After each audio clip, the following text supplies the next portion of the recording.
we're still at that bit, you know, and we've been at that bit for 5 years.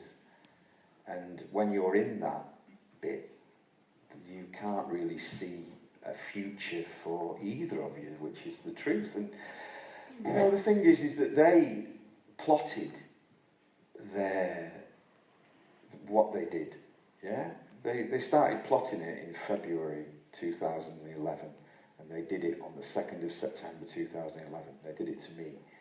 So really, the people you should be asking who can put it right are not here, are they? It's not me. They excluded me. It's the worst kind of bullying. Being excluded is disgusting behaviour. Right? I remember it in the playground. And it's just not right. And I'm fighting for the people that have been treated like that. You know, in many ways, it's like the same thing with Caroline. You know, Caroline was a very popular, very successful actress. She was brilliantly talented. But what happens behind closed doors, none of you lot know. And her brother certainly didn't know. But I'm telling the truth. I'm not scared to tell the truth. And the thing is that you do have to sum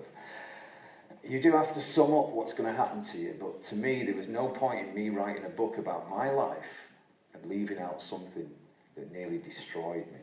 Because maybe you hope that when you do it, it'll inspire someone. And maybe they'll take action, or maybe they'll look at what happened to you and go, you know what, there is life after this. I can do it, I can get through this, da-di-da-di-da-di-da. And what happened to me on Tuesday morning, which was quite weird, is that I went to the gym, as I do, and a young girl came up to me, and she said, oh, I saw you in the mail yesterday. And she went on to tell me of a big load of abuse that she was suffering in her life, and I tried to help her. And that's why I did it, because I don't want people to suffer like I did. And if I can help one person not have to suffer like I did, whoever fault it was, that's why I did it. And I tried to help her. And that was it. Yes, another one down here, down the front, chap with a white t-shirt on.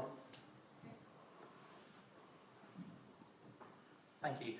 Peter, what song would you say most defines That's Joy fair. Division and also New Thanks, mate. Quite right.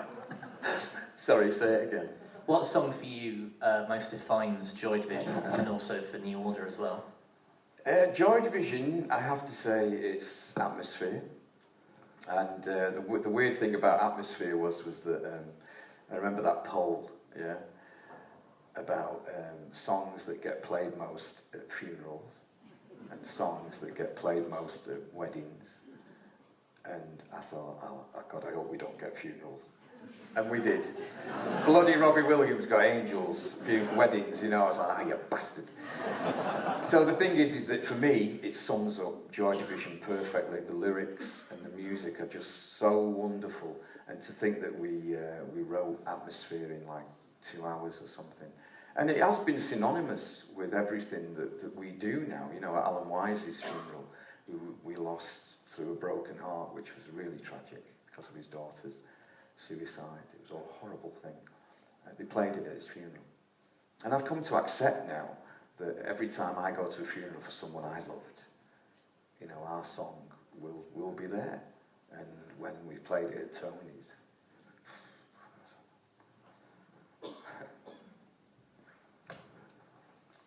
that was a moment. Yeah, terrible. But yeah, so New Order, let's get back on with that. Leave Me Alone, mate. Not the song. Leave Me Alone. Leave Me Alone does sum up the wonderfulness of New Order to me. Yeah, great song. I mean, it's hard to choose actually, because when you start looking back at what a huge back catalogue we've got, and the great thing about playing the LPs is that you rediscover the songs. You know, I mean, there was a transition that New Order went through that changed us from being acoustic to electronic. And I always felt that the most atmospheric songs that we wrote were when we wrote them together when it was a real collaborative effort. And they're the ones that make the group for me, not the electronic ones, because they're always a bit colder, they're a bit different. You know, you can hear that they're not written with love, passion, heart and soul. You know, that's what mainly songwriting to me is about. So I always go with the acoustic one. Okay, one more question, otherwise I'm going to get my head kicked in. So one more question, let's see a hand. Yeah, right in the middle there. Fellow with the... Yes, absolutely. There's a mic to your right there, or to your left, sorry. Hello. Would you have stayed with Factory if they hadn't gone under? Yeah, we were daft enough to stay with Factory, yeah. I mean, it's hilarious, really, the goings on in Factory we were such a bunch of dickheads. We made every mistake you could possibly make, and revelled in it, you know. And in a funny way, I mean, I've seen people have massive success and earn massive amounts of money, and they do disappear into another world, you know. But what I did like about, yeah, it sounds daft to say it, but I actually like the fact that he kept us poor, because he kept us down to earth. He did, you know, nothing fazed you. You just were, I don't know, it's hard to describe, because you weren't divorced from anything, you know. You couldn't pay your gas bill. You were wondering where the food was going to come from. You were wondering, God, I've got a baby on the way and I've got no money. What am I going to do? I've got no pension. I've got nothing. You know, it was like every normal person's nightmare, really. We were living it, and even though we were, you know, packing out stadiums to 30,000 people, you were still living that. And that was one of the beauties of Factory, was that they did keep us all down to earth. And, you know, I'd have to say I wouldn't change. I really wouldn't change anything. No, but on there. So what was it like going to London then? London, it was a big change. I mean, it's in the book, and you can see it really, because London became, as a record company, did nothing but cash in on the back catalogue over and over and over again. And the interesting thing about London was that they were like Factory with money. They were daft, but in a completely different way. And the guys that ran London Records were mad as hatters.